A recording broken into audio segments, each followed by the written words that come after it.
All right. So, Jonathan, I think for concluding today's episode, I thought that it would be really fun if we went into the very practical side of AI and discussed how we individually have ended up using it, because I think our listeners might find that interesting because neither one of us are the most technical people. I am in IT and I like technology. I think that you qualify on that side for sure, David. But I don't. I mean, it depends. There's levels to this. I don't have a degree in IT, and my day job does not involve coding of any kind. I don't know how to do that. But just to be clear, for all those listening, though, however, if I have a technological problem, David's the first person I call. So I mean, there is that aspect of it as well. And David claims that just the very act of calling him solves most IT problems.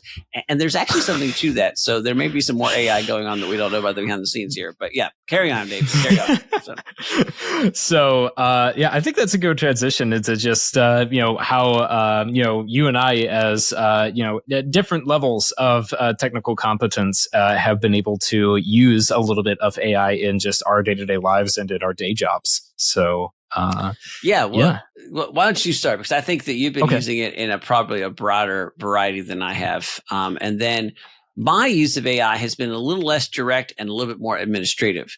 And so start out and say, what are some of the things that you've been using it for? I don't know. Let's go professional to personal. So professionally, how are you using it? And then personally, how are you using it? Okay. Yeah, I'm down for this. So I think the most common professional use I have for it is that for Unbound, I do a lot of the paid advertising. So I handle creating and managing a lot of the ad campaigns that go out on Facebook, Google, and other platforms. And that requires some level of copywriting. Now, we have some people on our team who are excellent at copywriting, but their bandwidth is limited. And sometimes, I have to come up with stuff on my own, and I have to fill in, especially if it's a Google ad, 4 dozen different headlines for different ad variations. And so I found that AI tools like ChatGPT are really helpful for being able to generate a bunch of those that I can then look at. I can pick out the specific variations that I think are interesting, and I can adapt them into something that I will actually end up using. Very rarely does it spit out something first time that I am totally comfortable with immediately sending off and publishing in a campaign, but it's something that gives me a great starting point to work with, where if the blank Google Doc or just a bunch of blank fields is not nearly as intimidating when I have a bunch of stuff to work off of. Yeah, definitely.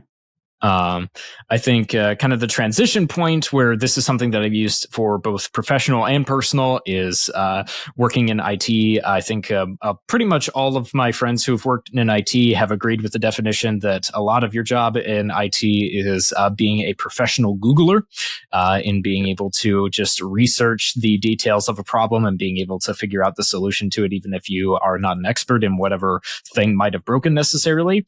And so what I've found is that tools like ChatGPT and Google Bard are really useful as sort of Google replacements for things, where you can just put in some of your queries in there, and you can just have those things just look up answers for you.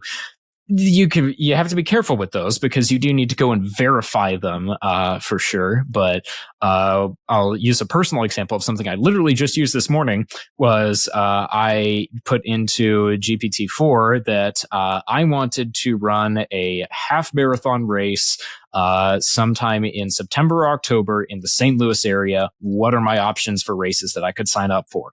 And so then it searched, it worked for a few minutes, and then it gave me a list of a bunch of them, and it gave me links to all of the different races that I could go to and I could sign up for. And so that way I didn't have to do nearly as much going around to a bunch of different websites trying to figure out which races actually have half marathons and which ones are different lengths. It just spat out a bunch of them for me that I could look between right there. So that was super useful for me. Yeah, as you were talking, I was reminded that there are a few things I've done. It's interesting. I find that ChatGPT hallucinates so badly that it is completely useless for some really serious research, right? In other words, research about things you don't know anything about. Yeah. However, it's particularly helpful for research that you do know something about. So I give a lot of presentations. I do a lot of talks and speeches and things like that in public speak professionally for different things. And so I don't like to repeat content. Some speakers have like a couple, 4 or 5 boilerplate things they use again and again. Generally, if I'm in front of an audience, there's some themes I hit again and again, but I'm often custom crafting that for that audience. This is particularly true for our students.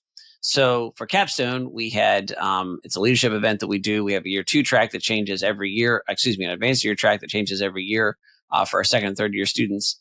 And this year I was coming up with new content for that. And we were talking about resilience, and I was talking about how there was wars for every generation.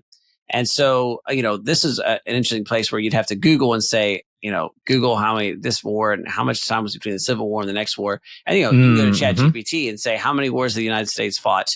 What was the interval between those wars? When was the start and end date? How long did they each last? Now, I know enough about all those things that I could eyeball it and pretty quickly decide, there was no Phantom War in there. Like, there wasn't the, war with Canada or something like that. Right. Which ChatGPT can do some weird stuff like that. In this case, they were all accurate. I knew all the wars. I cursory look at the dates, like, oh yeah, this all sound reasonably close. And so I knew they were correct. And so something that would have taken me like a half an hour of research took less than 3 minutes. So that's kind of a big deal. The other one's going to sound a little odd, and so bear with me for a second. But as somebody who supervises a lot of people, I get asked to write a lot of reference letters, which I'm delighted to do. But it takes an inordinate amount of time. And so I've gotten into the habit of asking people, send me the letter you want written, like write the letter about yourself. And then I will substantially rewrite it to the point that they don't even look the same. But I tell people this helps me a lot because I know what it is that you want highlighted. And then I will make sure that I either highlight that if I agree with it or change it. And so that helped me save a lot. But we're still looking at a process that can take a while, particularly because sometimes people send me 5 pages of stuff when, a reference letter is generally 2 or 3 paragraphs. So taking 5 pages and condensing it down, still a long time. So I found a couple situations where I had some of these longer things and I took them into ChatGPT and said, condense this down to a smaller letter for me and pay attention to, and then highlighted the things that I wanted ChatGPT to pay attention to. And they gave me a version. And like you said, David, the version I wrote had almost nothing in common with the ChatGPT letter. Like when it was done, it was very different. But ChatGPT had sort of collated all that stuff and pushed it down. And so a process that would have taken 45 minutes took about 15. That's a big gain for me when I have to write a bunch of these things a week. And I want them to be very authentic. And again, my final letter looked nothing like ChatGPT's. In other words, there was very few things that were the same. So I felt it's very much an original letter, but it was an original letter that came from a sort of earlier format that would have taken me a long time to condense, and ChatGPT was able to do it really fast. So there's, if I'm in a situation where I've got to write 4 letters in a week, 45 minutes each, and I can move that from almost 4 hours down to less than an hour, that's a major gain in my week and allows me to write more reference letters for more students and do them in a personal way. And that's a pretty good, in that sense, back to our original part of the conversation, that's something where technology is allowing me in some ways to be more human, right? To have more close human interaction with somebody and do it in an authentic way, which wouldn't be possible just by sheer time if we had done it the old-fashioned way. So, thanks for listening to this clip. If you want to check out the rest of this episode, as well as our other full episodes, you can do so on the channel.